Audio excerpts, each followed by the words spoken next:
السلام عليكم ورحمة الله وبركاته.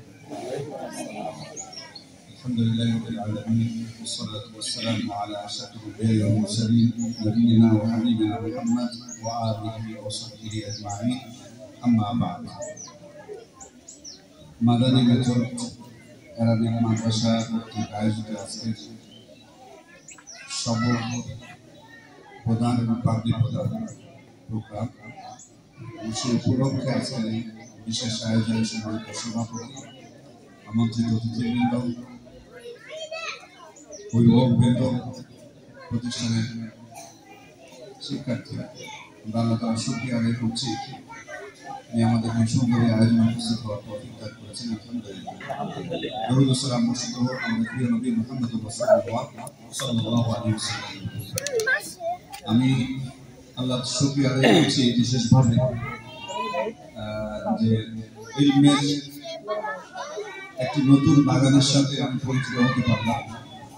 যদি আসলে দুপুর পর্যন্ত আমি জানতাম না যেখানে আমার আশা হবে। আমাদের সম্মানিত শেখ ডক্টর মোহাম্মদ সাইফুল্লাহ, যিনি এই প্রতিষ্ঠানের সভাপতি, উনি হঠাৎ করে আমাকে ফোন দিলেন, বললেন ওনার ওয়াইফ অসুস্থ হসপিটালে, জন্য কোনোভাবে উনি আসতে পারবেন না। প্রফেসর ডক্টর আবু বকর জাকারিয়া হাফিজাহুল্লাহ, উনিও সম্ভবত অসুস্থ। আল্লাহ ওনাদের সবাইকে সুস্থতা দান করুন। আমি বললাম যে আমার প্রোগ্রাম আছে সন্ধ্যার পরে অনলাইন, বললেন যে যেভাবে হোক প্রোগ্রামে যেতে হবে। তো সেই জন্য খুব তাড়াহুড়া করে বের হয়েছিলাম, ভাবছিলাম বৃহস্পতিবার পৌঁছতে পারবো কিনা।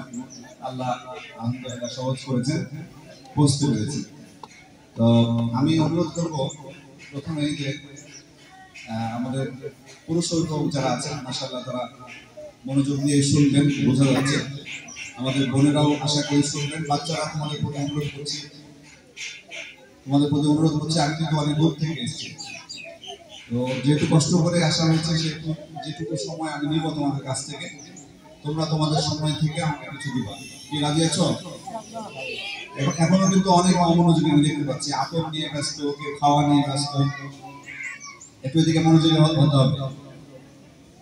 তোমাদেরকে প্রথমে আমি প্রশ্ন করি, তোমরা তাকাও, তোমাদের উদ্দেশ্যে আমার প্রশ্ন। তোমরা এই প্রতিষ্ঠানে কেন ভর্তি হয়েছো? এক কথা জবাব দেবো। কেন ভর্তি হয়েছে প্রতিষ্ঠানে? হ্যাঁ, হেল্প করার জন্য? শিক্ষা অর্জনের জন্য? শিক্ষা অর্জন করবা কি উদ্দেশ্যে? কাকে সন্তুষ্ট করবা? কাকে সন্তুষ্ট করবা? আল্লাহকে। মাশাআল্লাহ। তাহলে এই প্রতিষ্ঠান প্রতিষ্ঠিত হয়েছে আমরা যাতে বিশুদ্ধ জ্ঞান অর্জন করতে পারি। বিশুদ্ধ জ্ঞান অর্জনের প্রতিষ্ঠানের সংখ্যা কিন্তু খুবই কম। যারা এই প্রতিষ্ঠানটা প্রতিষ্ঠা করেছে, আমি বিশেষভাবে তাদের প্রতি কৃতজ্ঞতা জানাচ্ছি। এবং তোমাদের জন্য কিন্তু একটা সৌভাগ্য, আমরা যারা এখানে আছি, এখানে আশপাশে বসবাস করি, তাদের জন্য একটা সুবর্ণ সুযোগ আমি মনে করি। কারণ এই সমস্ত প্রতিষ্ঠান সব জায়গায় পাওয়া যায় না। অনেক অভিভাবকদেরকে অন্য জায়গায় হিজরত করা লাগে, অন্য জায়গায় সফর করতে হয়, ফ্যামিলি নিয়ে অন্য জায়গায় যাওয়া লাগে। কেন? কারণ যেখানে থাকে সেখানে ভালো প্রতিষ্ঠান নেই। এখন আমরা যদি এখানে যারা বসবাস করি পাশে একটা ভালো প্রতিষ্ঠান পেয়ে যাই, তো আমাদেরকে অবশ্যই আল্লাহ শুকরিয়া আদায় করতে হবে প্রথমত। অতঃপর যারা অবদান রাখছেন প্রতিষ্ঠান পিছনে, তাদের প্রতিও কৃতজ্ঞতা জানাতে হবে। সম্মানিত উপস্থিতি, জ্ঞান অর্জনের বিষয়ে আমরা সবাই কম বেশ জানি যে জ্ঞানের গুরুত্বটা কত। আল্লাহ তাআলা বলে দিয়েছেন সহজ ভাষায় আমাদেরকে, যাতে আমরা বুঝতে পারি। যারা জানে এবং যারা জানে না তারা সমান হতে পারে। কি সমান হতে পারে? যারা জানে এবং যারা জানে না তারা সমান হতে পারে না, কখনো হতে পারে না। যে ব্যক্তি চোখ দিয়ে দেখতে পায়, রাস্তা দেখতে পাচ্ছে, আর যে দেখতে পাচ্ছে না, সে কি সমান? কখনোই নয়। তেমন ভাবে যে জানে এবং যে জানে না, সে কখনোই সমান হতে পারে। এবং আল্লাহ তাআলা যারা জ্ঞান অর্জন করবেন তাদের মর্যাদা দুনিয়া এবং আখিরাতে বাড়িয়ে দিয়েছে।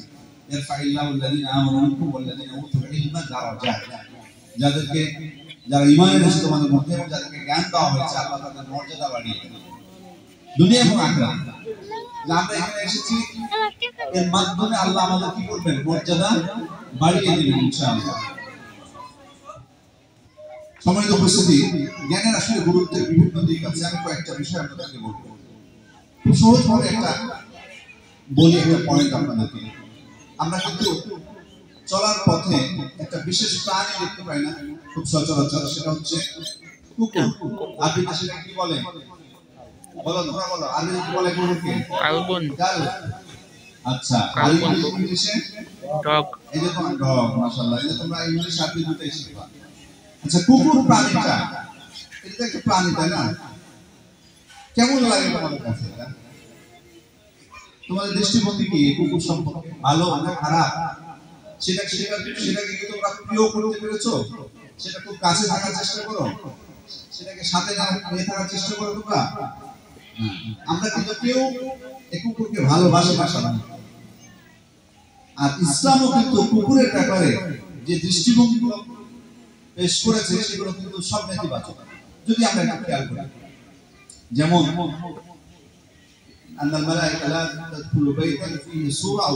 যে বাড়িতে ছবি থাকে, কুকুর থাকে, সে বাড়িতে ফেরেশতা প্রবেশ করে না। মুসল্লির সামনে দিয়ে কুকুর যদি যায় আর সালাত নষ্ট হয়ে যায়। দেখতেছো, সব কিন্তু নেতিবাচক কথা। কেউ যদি কুকুর পালন করে বিনা কারণে, তিনটা কারণ ছাড়া, তিনটা কি কারণ? একটা হলো শস্য পাহারা, আর একটা হচ্ছে পশুপাত পাহারা, আর একটা হচ্ছে শিকার করা। এই তিনটা কারণ ছাড়া যদি কুকুর পালন করে, তাহলে আল্লাহ রাসূল সাল্লাল্লাহু আলাইহি ওয়াসাল্লাম বলছেন প্রতিদিন তার নেকি থেকে 2 পরিমাণ কিরাত কমতে থাকে। 2 কিরাত পরিমাণ নেকি প্রতিদিন তার আমলনামা থেকে কমতে থাকে। যদি কেউ কি করে, কুকুর পালন করে বিনা কারণে। এই তিনটা কারণে শুধু বৈধতা দেওয়া হয়েছে, বাকি কোনো কারণে, শখের বশে করতে হয়ে বা অন্য যে কোনো কারণে কেউ যদি করে, তাহলে তার প্রতিদিন তার আমলনামা থেকে 2 কিরাত নেকি কমে যাবে। আচ্ছা, এক কিরাত সমান কত? কিরাত সম্পর্কে আমার ধারণা আছে? উহুদ পাহাড় সমান। এক কিরাত হলো উহুদ পাহাড় পরিমাণ, অথবা একটা বড় পাহাড় পরিমাণ। উহুদ পাহাড় হলো 9.5 কিলোমিটার দীর্ঘ পাহাড়, আর এই প্রস্থ হলো কোনো জায়গায় 3 কিলোমিটার, কোনো জায়গায় 2 কিলোমিটার। তাহলে কত বিশাল পাহাড় আমরা বুঝতে পারছি। এই বিশাল পাহাড় পরিমাণ সব একটা পাহাড় পরিমাণ না, এরকম 2টা পাহাড় পরিমাণ সব কমতে থাকবে প্রতিদিন, যদি বিনা কারণে কুকুর পালন করে। আচ্ছা, এত সব কি আছে আসলে আমাদের আছে কিনা এটা তো দেখার বিষয়। কমা তো দূরের কথা, এত জমা থাকলে তো কমবে, তাই না? যদি নাই থাকে, একেবারে ভান্ডার শূন্য হয়, তাহলে কমবে কমবে। এটা একটা চিন্তার বিষয়। তাহলে আমরা নেতিবাচক দিকটা দেখতেছি যে কুকুর বিনা কারণে পালন করলে এত সব আমার কমতে থাকবে প্রতিদিন। আবার দেখুন, কুকুরের বিক্রি করার যে মূল্য সেটা হারাম করে দেওয়া হয়েছে, এটা হাদিসে বলা হয়েছে। এটাও নেতিবাচক কথা। আবার আল্লাহ সুবহানাহু বলছেন, কুকুর ইনা ইয়াহদিকুম ইযা ওয়ালাগা ফিল কালব আইয়ানসিলাহু সাবামা আও আইয়ুবাসসিলাহু সাবামা। যদি তোমাদের কোনো পাত্রে কুকুর মুখ দেয়, তাহলে তাকে পবিত্র করার মাধ্যম হলো সেই পাত্রটাকে 7 বার ধুতে হবে। উলাহুন্না বিত্রাব, প্রথমবার মাটি দিয়ে ধুতে হবে, আর কোনো বর্ণনা এসে শেষবার একবার মাটি দিয়ে ধুতে হবে। কুকুর একবার কোনো পাত্রে মুখ দিলে 7 বার ধুতে হবে। আবার বলা হচ্ছে মাটি দিয়ে একবার, মানে যাতে এর অপবিত্রতা না পানিটা দূর করা যায়। না পানিটা কত মারাত্মক, অন্য কোনো বিষয়ে বলা হয়েছে? বলা হয়নি। আপনার বাচ্চা, শিশু বাচ্চা, ছোট্ট বাচ্চা, তার যদি ছেলে সন্তান হয়, আপনার পোশাকে যদি প্রস্রাব করে দেয়, তাহলে পানি ছিটিয়ে দিলে চলে। মেয়ে সন্তান হলে ধুয়ে ফেলতে হবে, বড় মানুষও ধুয়ে ফেলতে হবে। কয়বার ধুতে হবে কিছু বলা হয়নি, প্রস্রাব দূর করে দিলে, নাপাকি দূর করে দিলে। কিন্তু কুকুর মুখ দিলে বলা হচ্ছে কি 7 বার ধুতে হবে। তাহলে এগুলো কি কুকুরের ব্যাপারে ইতিবাচক কথা বলা হলো নাকি নেতিবাচক? সবগুলো কিন্তু নেতিবাচক কথা। কিন্তু একটা ক্ষেত্রে, একটা বিষয়ে আবার ইসলাম ইতিবাচক কথা বলেছে কুকুরের বিষয়ে। সেটা কিন্তু সেটা পবিত্র কোরআনে আল্লাহ তাআলা ইঙ্গিত দিয়েছেন, হাদিসে আছে, ইদা আরসাল কালবাকাল মুআল্লিম ফাকাতারা। তুমি যদি তোমার প্রশিক্ষণপ্রাপ্ত কুকুরকে শিকারের জন্য প্রেরণ করো, প্রশিক্ষিত মুআল্লিম, শিক্ষিত, যাকে শিক্ষা দেওয়া হয়েছে, যাকে প্রশিক্ষণ দেওয়া হয়েছে, সেই কুকুরকে যদি শিকারের জন্য প্রেরণ করো, আশা করি শিকার করে ফেলে সে প্রাণীটা যদি মরেও যায়, তবুও সেটাকে তোমরা খাও। হ্যাঁ, কুকুর যদি আবার খেতে শুরু করে, তাহলে ওটা আমাদের জন্য খাওয়া না যায়। একটা কুকুর কুকুরের ব্যাপারে মুখ দিলেই বলা হলো কি শাক পা ধুতে হবে, সামনে দিয়ে গেলে সালাত হবে না, বাড়িতে থাকলে ফেরেশতা ঢুকবে না, 2 কিরাত পরিমাণ নাকি কম থাকবে বাড়িতে থাকলে, তার বিক্রি করা হলো হারাম। কত কথা বলা হচ্ছে কুকুরের ব্যাপারে, সবগুলো কি নেতিবাচক, ইতিবাচক কোনো কথা না। অথচ এখানে এসে যখন সে শিক্ষিত হয়ে গেল, প্রশিক্ষিত হয়ে গেল, তখন কি বলা হচ্ছে যে সে শিক্ষা করতে পারে, সে যদি প্রাণীকে মরেও যায় তবুও সুবহানাল্লাহ। তাহলে এখানে শিক্ষার যে মান সেটা আমরা বুঝতে পারলাম না, শিক্ষা জিনিসটা কত মূল্যবান আমাদের। একটা প্রাণীর ক্ষেত্রে, একটা প্রাণী এত একটা নিকৃষ্ট প্রাণী বললে ভুল হবে না, সেই প্রাণী শিক্ষিত হওয়ার কারণে তার মর্যাদা কিভাবে বেড়ে যায়। বিপরীত দিকে মানুষ হওয়ার পর আরেকটা জিনিস শিক্ষা গ্রহণ না করি, তাহলে আমরা পশুর থেকে নিকৃষ্ট হয়ে যাই। আল্লাহ তাআলা বলছেন যে আমি অনেক মানুষ এবং জিনকে জাহান্নামের জন্য তৈরি করেছি। কারা তাদের পরিচয় দিতে যে বলছেন তাদের এমন অন্তর আছে যেটা দিয়ে তারা অনুধাবন করে, তাদের চোখ আছে কিন্তু চোখ দিয়ে তারা দেখে না, আর তাদের কান আছে কিন্তু কান দ্বারা তারা শোনে। তাহলে এখানে কাদের কথা বলা হলো এখন মূলত, যদি আমরা এটা খেয়াল করি, এমন অন্তর যে অনুধাবন করে না, যে চোখ দেখে না, যে কান শুনে না, তার মানে জ্ঞান অর্জন যারা করে। কারণ জ্ঞান অর্জন করতে গেলে অন্তর দিয়ে অনুধাবন করতে হয় না, জ্ঞান অর্জন করতে গেলে অন্তর দিয়ে অনুধাবন করতে হবে, আর চোখ দিয়ে কিন্তু আমাকে পড়তে হবে, কান দিয়ে আমাকে কি শুনতে হবে। তুমি যদি ক্লাসে বসে থেকে ওস্তাদের কথা না শুনো শিখতে পারবে কিছু? তুমি যদি বইয়ের দিকে না তাকাও তুমি কি শিখতে পারবা? অন্তর দিয়ে অনুধাবন না করলে শিখে যাবে। তাহলে আল্লাহ তাআলা তাহলে কাদের কথা বলছেন এখানে, যে তাদেরকে জাহান্নামের জন্য সৃষ্টি করেছেন, এবং তাদের কথা কি বলছেন? উলাইকা কাল আনআম বাল হুম, তারা হচ্ছে চতুষ্পদ জন্তুর মতো, বরং তার থেকেও নিকৃষ্ট। কারা যারা জ্ঞান অর্জন থেকে দূরে, জ্ঞান অর্জনের যে মাধ্যমগুলো সেগুলো ব্যবহার করে। তাহলে এটা কিন্তু মারাত্মক কিন্তু বিষয় যে একটা প্রাণী, নিকৃষ্ট প্রাণী, যার ব্যাপারে শরীয়ত আমাদেরকে অনেক সতর্ক করেছে, যেটা রাখার কারণে আমরা রহমত থেকে বঞ্চিত হতে পারি, নেকি থেকে বঞ্চিত হতে পারি। কত কথা বলা হলো, অথচ সে শিক্ষিত হওয়ার কারণে, প্রশিক্ষিত হওয়ার কারণে তার মর্যাদা বেড়ে গেল। আর মানুষ হয়ে যদি আমরা জ্ঞান থেকে দূরে থাকি, আল্লাহ তাআলা ইঙ্গিত দিচ্ছেন যে সে হলো চতুষ্পদ জন্তু মতো মাথা খেয়ে থাকে। তাহলে শিক্ষাটা আমাদের জন্য জরুরি না? আমরা কি চাই তোমাদের মধ্যে যারা আছে বাংলাদেশে, আমরা চাও যে চতুষ্পদ জন্তুর মতো আমরা হই, আল্লাহর কাছে আমরা চতুষ্পদ জন্তুর মতো থাকি, আমরা কি চাই? বা তার থেকে খারাপ থাকি আমরা চাই? আমরা চাই না যে মানুষ যাতে আমরা হয়ে থাকি, মুমিন হতে পারি যাতে আমরা। তাহলে সম্মানিত উপস্থিতি, তাহলে এটা অত্যন্ত গুরুত্বপূর্ণ বিষয়। আর বর্তমানে তো আসলে আমরা তো নানা ফিতনার মধ্যে দিয়ে যাচ্ছি, অনেক ফিতনা আমাদের উপর। সেই ফিতনাগুলো থেকেও যদি আমরা নিজেদেরকে রক্ষা করতে চাই, তাহলেও কিন্তু আমাদেরকে জ্ঞান অর্জন ছাড়া বিকল্প আলেম তৈরি করতে হবে।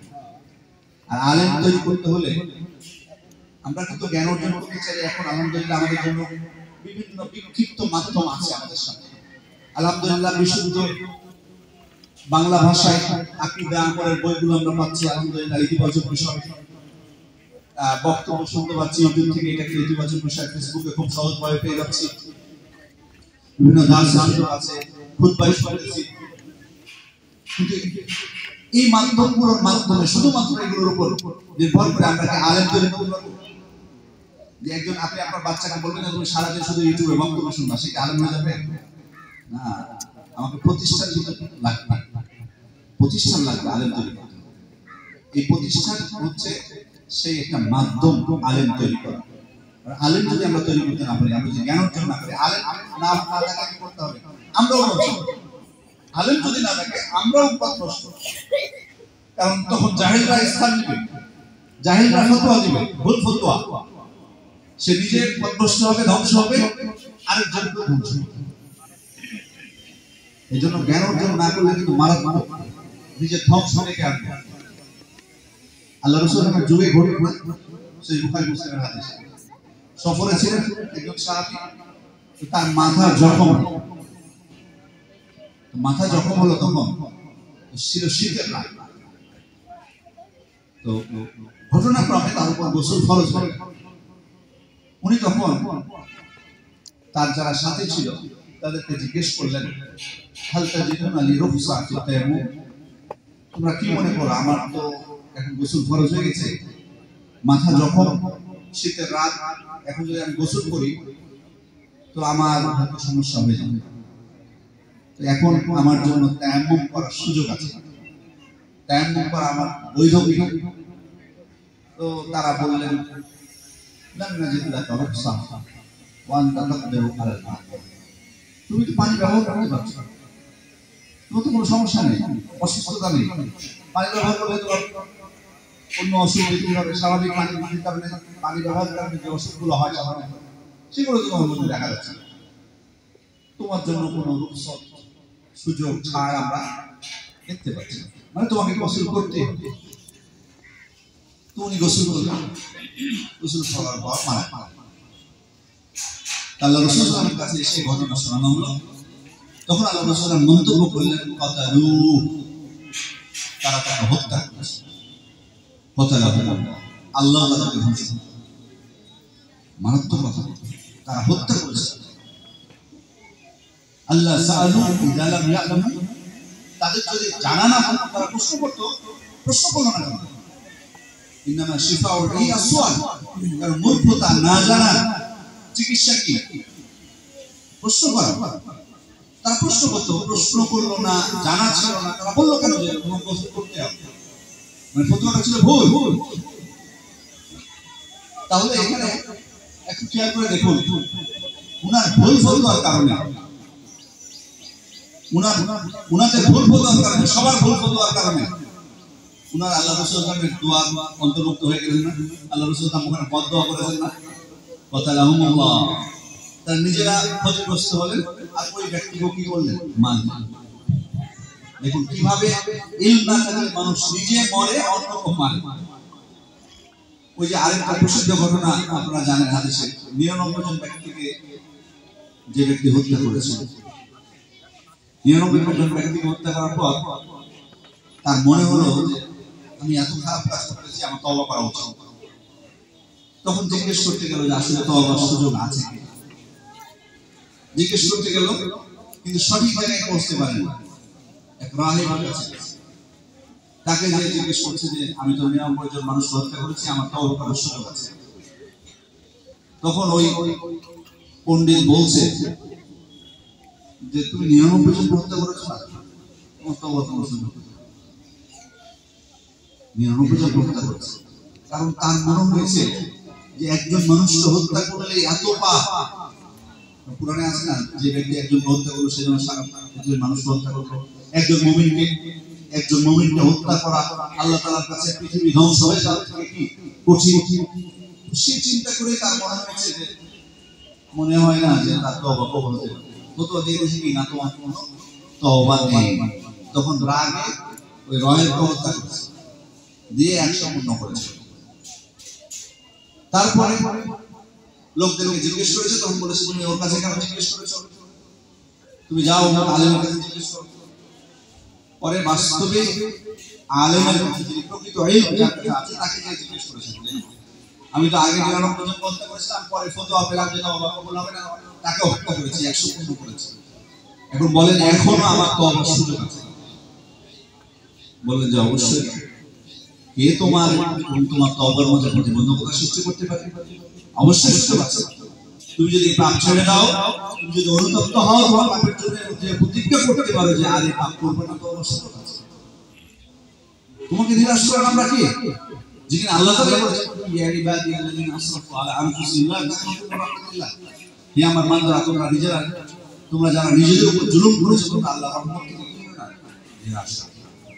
ইন্নাল্লাহা ইয়াগফিরু যুনুবা জামিআ, নিশ্চয়ই আল্লাহ তাআলা সকল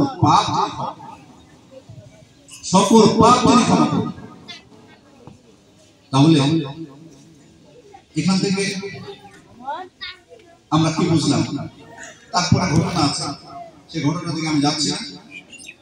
মূল বক্তব্য হচ্ছে এখানে ভুল ফতোয়া দেওয়ার কারণে দেখুন মানুষ কিভাবে ভুল ফতোয়া দেওয়ার কারণে এই ব্যক্তিকে আরো অপরাধী করলো না? সে 99 জনকে হত্যা করেছিল, ভুল ফতোয়ার কারণে 100 জনকে হত্যা করলো, কিভাবে পথভ্রষ্ট করলো? আবার সে নিজেও কিন্তু বলল, কারণ তাকে হত্যা করলো। এবার মানুষ কিন্তু ভুল ফতোয়ার কারণে নিজের ক্ষতিগ্রস্ত হয়, অন্যদেরকে ক্ষতিগ্রস্ত হয়।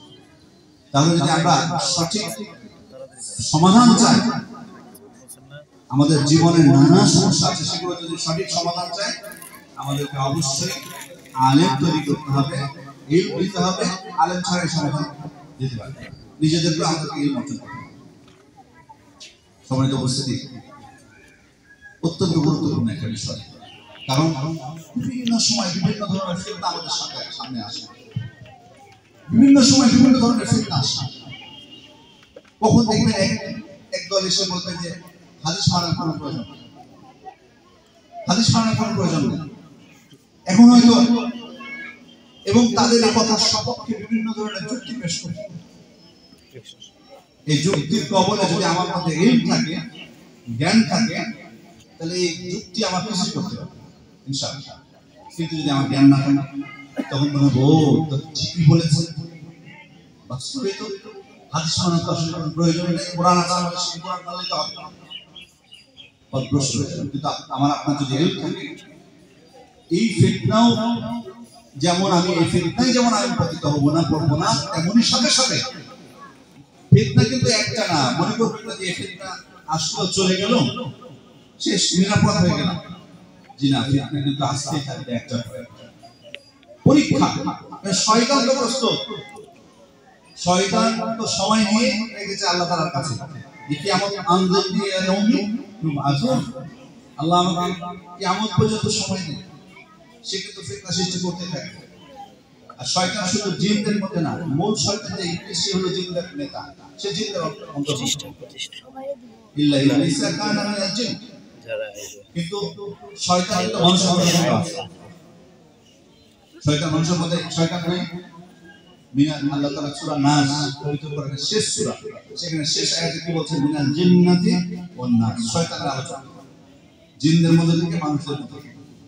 শয়তান কিন্তু উভয় প্রকার আছে, আমরা উভয় প্রকার শয়তান কিন্তু কুমন্ত্রণা দেয়। কত শয়তান দেখতে পাবেন।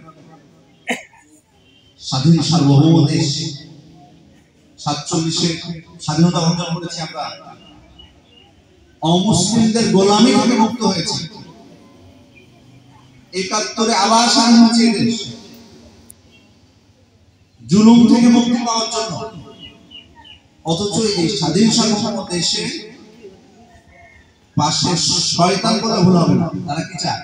আমরা যখন তাদের গোলামি করি,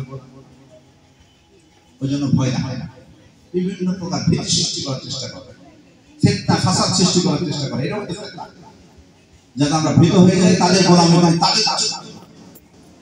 কিন্তু মুসলিম ব্যক্তি এত সহজ না। ঈমান যদি থাকে, ইলম যদি থাকে, তাহলে আমাদের কিন্তু ইতিহাস জানা আছে।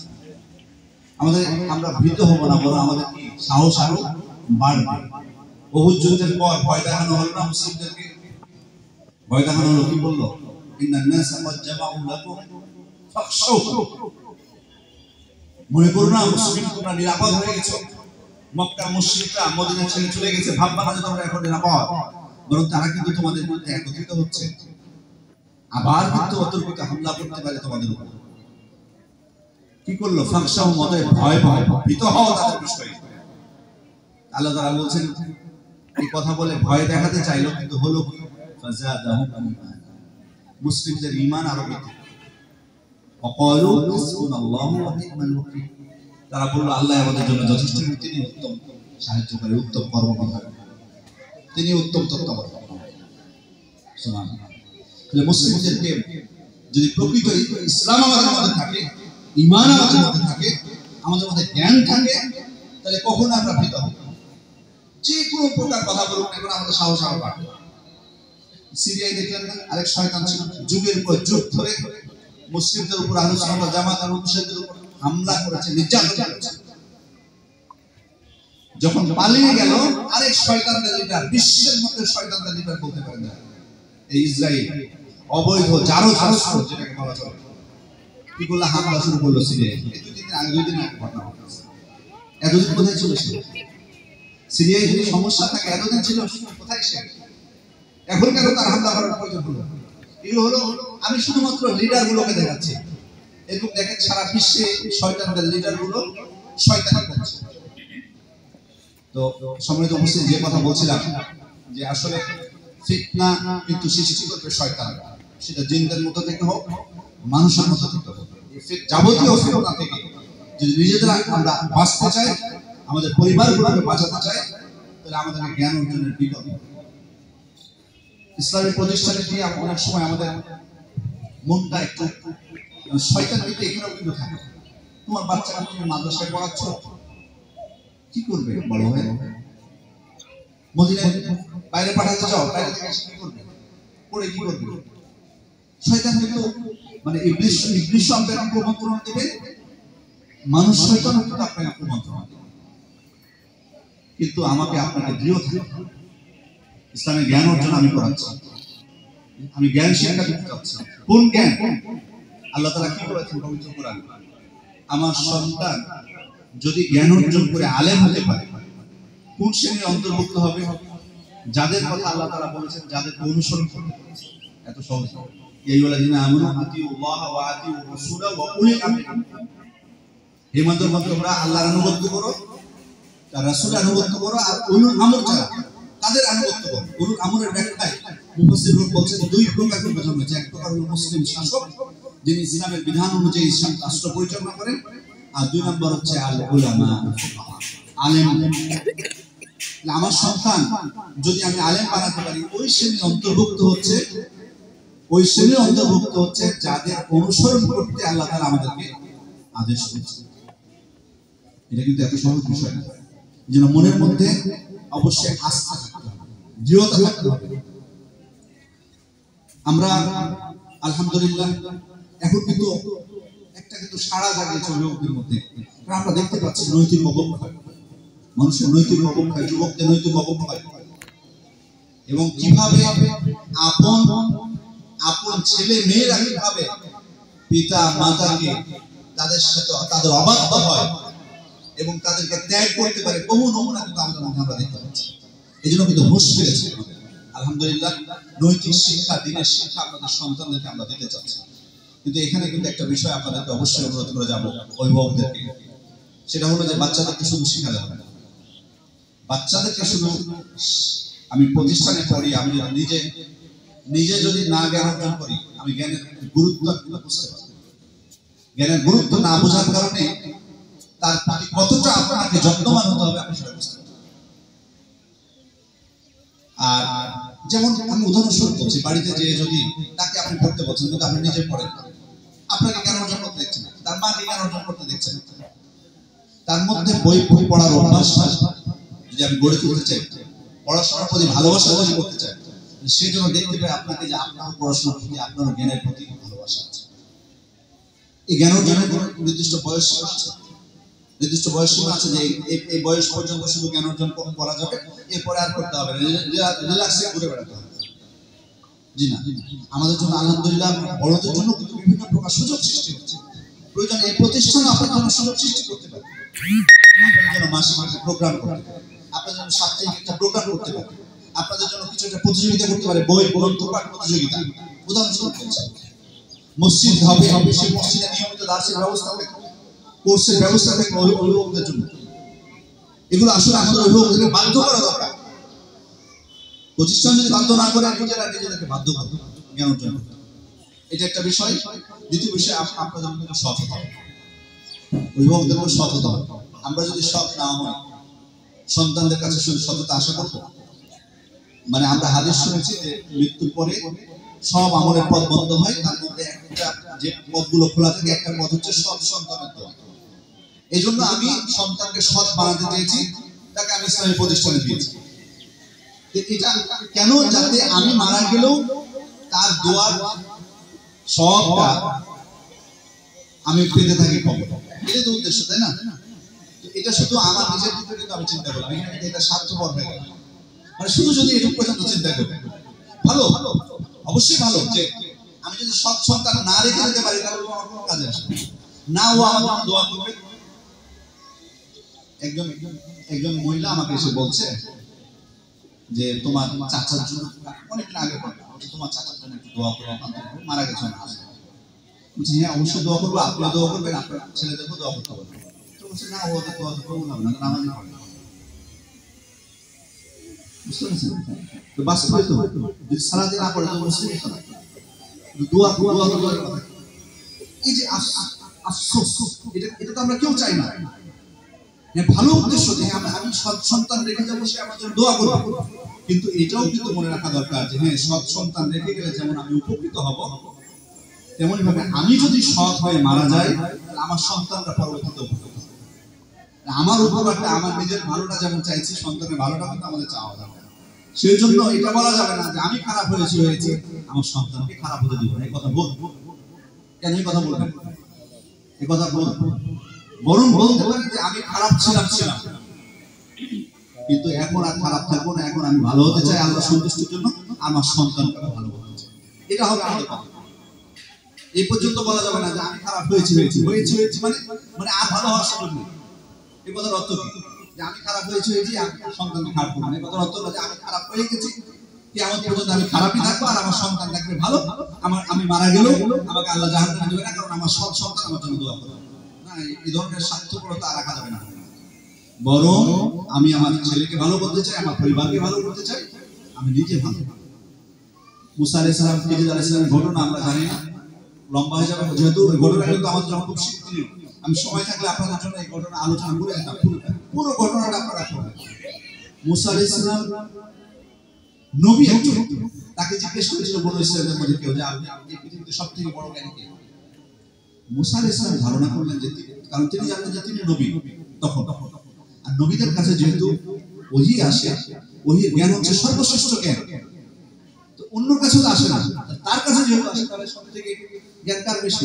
উনি মনে করলেন যে তাহলে আমার জ্ঞানী বেশি, উনি ওনার কথা বলছেন। এমন না যে অহংকার সব বলছে, সেই জন্য বলেছেন যে ওহীর জ্ঞানটাকে আসলে প্রকৃত জ্ঞান। ওয়ালাকাদ আতাইনা দাউদ ওয়া সুলাইমান ইলমা, আমি দাউদ এবং সুলাইমানকে ইলম দিয়েছি। ইয়া আবাতি ইন্নী ক্বাদ জাআনি মিনাল ইলমি মা লাম ইয়াতিক ফাত্তাবি'নি আহদিকা সিরাতান সাওয়া।